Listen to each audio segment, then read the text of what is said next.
Good morning. Americans are set to elect their oldest president in 36 years. That's when Ronald Reagan was elected in 1980 at the age of 69. Donald Trump would be the oldest person ever elected. He's 70. Hilary Clinton would be the second oldest. She turns 70 next year. When John McCain and Ronald Reagan ran as older candidates years ago, much was made about their age, but not this year with Clinton and Trump. And here to talk about age in the decade of the 70s is Patty O'Brien. She's the program director of the Hartford Healthcare Center for Healthy Aging. And Ms. O'Brien, good to see you here on the program. Thank you for having me. And, you know, there are some who say, oh, it's no big deal. 70 is the new 50. And then there are others who say, wow, that's old. And it is, you know, older for the presidents we're used to because Barack Obama, George Bush, and Bill Clinton were all younger people. Right, and 70 really is a questionable age.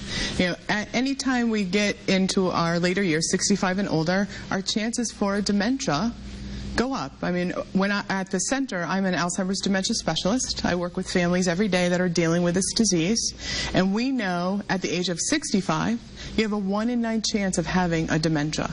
1 in 9 chance. Yes. And so a person after 70, is that a higher rate? Every 5 years, it goes up.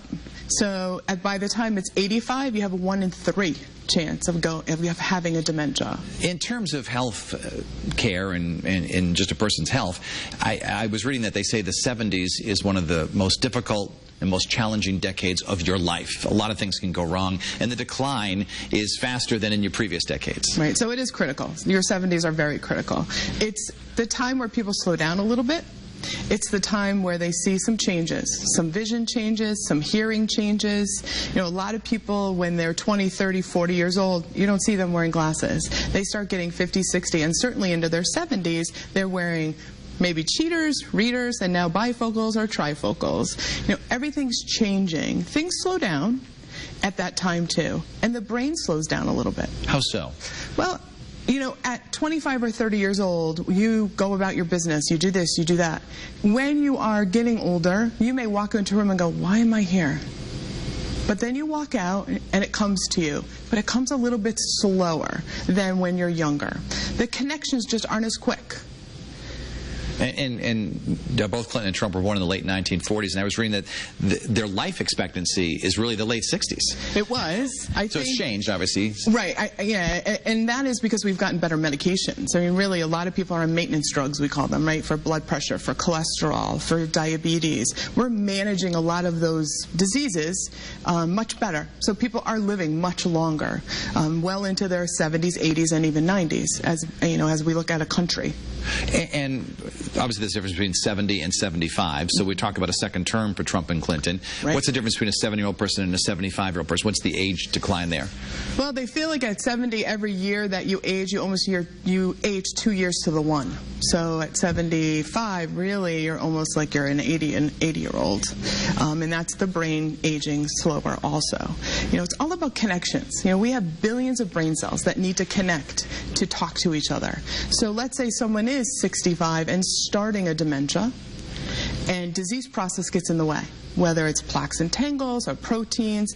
Those connections then are broken, and they can't retain new information. That's the issue that we see. And, you know, looking back at the previous, well, the oldest president is Ronald Reagan, who was 69 when he was elected in 1980, and there was some decline in his second term. There was, and now when people look back, certainly the Contra affair, you know, when he was through that, and they said to him, don't you remember that? And he goes, no, I don't.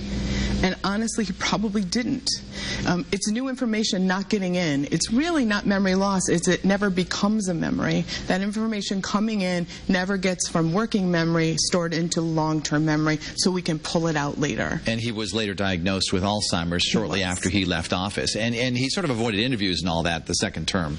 We didn't see much of it. And the previous oldest president to that was Eisenhower, who suffered heart attacks. I think he had 2 or 3 in his correct. And one of the things that we do know as we age, one of the areas that we need to look into is heart health, because that all has to do with vascular. Our brain is a very vascular part of our body, and if we have heart disease, if we have diabetes, if we have uncontrolled blood pressure, that certainly affects the brain. And a lot of companies require you to retire at a certain age because, you know, of that issue. Yet we don't have that requirement, obviously, with presidents. Any advice you'd give to someone who's going to lead the country country in their 70s? I wouldn't mind having some neuropsych testing done just to see how their brain is working. Really? Yeah, there's some great exams that they do. They're 3 to 6 hours that they put you through, and it really shows how the brain is still working and how those connections are still coming about throughout the brain. Do you think that the presidential candidate should release all their medical records, particularly at this age? I do. I think anyone that's leading our country should really talk about their health. Should Americans be concerned about electing such an older person as president? I can't say yes, because there certainly are a number of people that are that age that are fine. And that's what we need to look at. There certainly are people in their 90s that show no signs of dementia. But there's certainly people in their 40s sometimes that have a dementia. This world of dementia is a big question in our country. And in this week, we've talked a lot about how expensive it is, especially for the state. We have a number of folks who are using the Medicare money to pay for help with their dementia costs, and they're skyrocketing. So as we look to an older president, my hope is that they'll look more into really funding research for this disease. Does a person's stamina decline? Do they require more sleep as they get older? They can, sure, but it's very hard to say this is what's going to happen, because everyone's different. Because everyone is different. Yeah. There's a company in Florida, Saks Media, that did this fun little mock-up that we'll show you right now. They did all the candidates earlier this year during the whole presidential campaign, but this is what Hillary Clinton and Donald Trump, in their view, will look like toward the end of the second term. So that's the way it is, in their view. Hey, we all get older, right? We do. All right. Absolutely. Patty O'Brien, thank you so much for being with us today on Face the State.